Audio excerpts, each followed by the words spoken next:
Hello mga kasari, kamusta kayong lahat dyan? No? So for today's video, grabe nakasombrero ang lola kasi nga sobrang init dito sa amin mga kasari. Tingnan nyo yung mga daan, ayan. Oh, sobrang init, diba? Kaya tuloy nakasombrero tayo ngayon kasi nga, ayan, sobrang grabe. Nakalagdad na yung aking tabing sa labas. Nagtatago na nga po ako dito mga kasari sa may bigas ko dito sa likuran, ayan. Ito yung bigas ko, so ito yung aking upuan. So nagtatago ako dito. Kasi nga sobrang init. Tapos, ayan pa naman yung mga paninda natin. Sobrang marami pa naman, Ayun, si Yakult ko, kakapiraso na lang. So, yung ganap ko for today, mga kasari, is kaninang umaga, nagpa-deliver tayo nitong rice na to. Ayan, marami akong bigas dyan. Tapos, magandang update mga kasari, no? Kasi yung ating bigas ay medyo bumaba yung ating mga special rice. Ito yung special rice na to. Kita sa camera kasi nakaupo lang.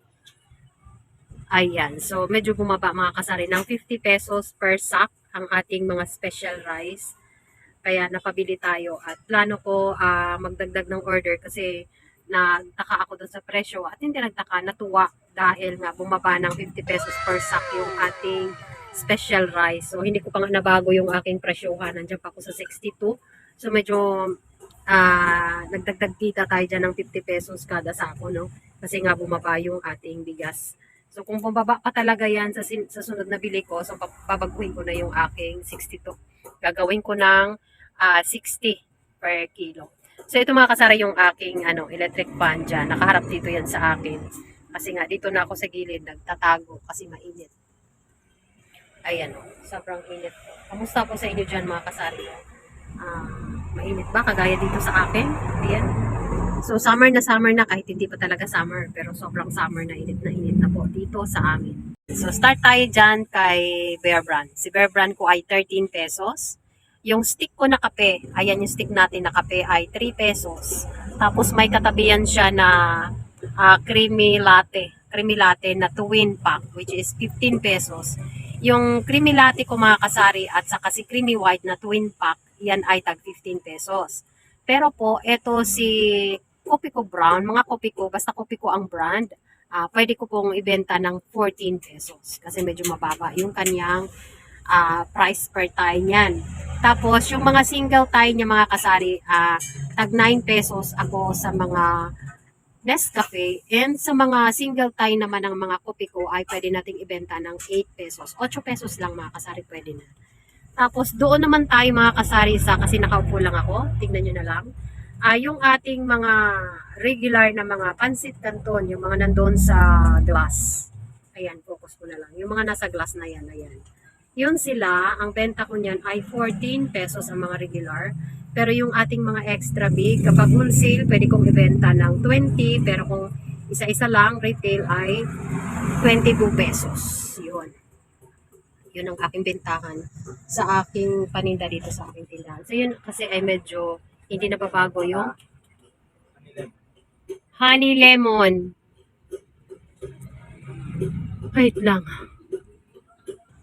So yun mga kasari, may bumili lang ng ating mga juice. So yung mga juice pala ngayon mga kasari, no, kasi tag-init, sobrang mabenta sila ngayon. Yung mga honey lemon, yung mga orange, yan, yung mga yan, mabenta. Kaya akin tao, sobrang konti na lang sa taas. Kasi siya yung mabenta kasama yung ating mga ice.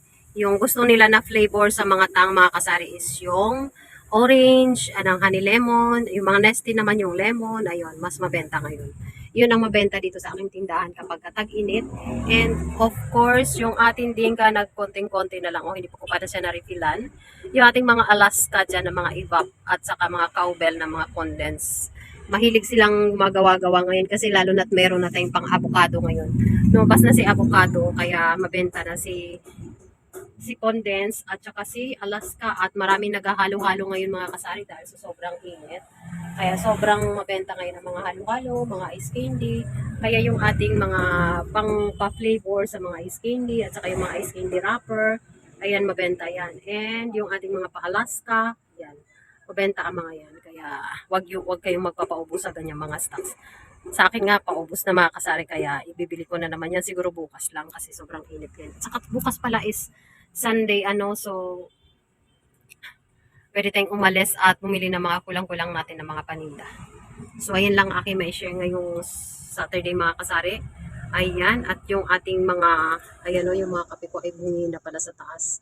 Kailan ko na mag-update pala ng mga yan. So, ibibili natin yan bukas. So, bukas lang tayo. Kasi ang na-update ko ngayon mga kasari is yung aking rice, which is nandito sa likuran ko. Yung rice, yun na nga, nasabi ko na, medyo bumaba ngayon kasi anihan na. Kaya medyo bumaba yung presyohan ng bigas ngayon. Pero hindi naman gaanong mababa mga kasari. 50 pesos lang binaba, 30 pesos lang binaba din. Kaya hindi mo na ako nagbago ng aking mga price tag. Pag sunod kong bili is bumaba na naman ulit. So magbababa ako ng 2 piso kada kilo. So yun lang ang diskarte mga kasari kung paano maging mabilis na mabenta ang ating mga bigas. Kapag nagbaba ng presyo ay babaan na rin natin. Pero kung 50 pesos lang din ang ibinaba at hindi pa mas bababa pa talaga, so hindi na ako magagalaw ng 2 piso. So ayun yung mga customer ko, talagang pangmalakihang umbrella na sila sa labas kasi sobrang init. So kayo din dyan mga kasari, ingat kayo lagi at wag po natin kalimutang magpayong kapag nasa labas tayo kasi sobrang init. And drink lots of water, mga friends. Yan na lang ating panglaban sa init. Drink lots of water, mga friends. Yun lang. And of course, yung ating mga paninda, wag din pabayaan kasi itong tindahan natin, ito yung ating, kung sa karamihan, ito yung mga bread and butter natin. Kaya wag kalimutang mag-update sa ating mga paninda. So yun lang aking share mga kasari. Thank you so much for watching. Update lang muna tayo kasi mainit. Hindi tayo sa masyado makagalaw-galaw ngayon. Stay put lang muna tayo kasi mainit ang panahon. Thank you so much guys for watching and see you again on my next videos. Bye! Happy selling all!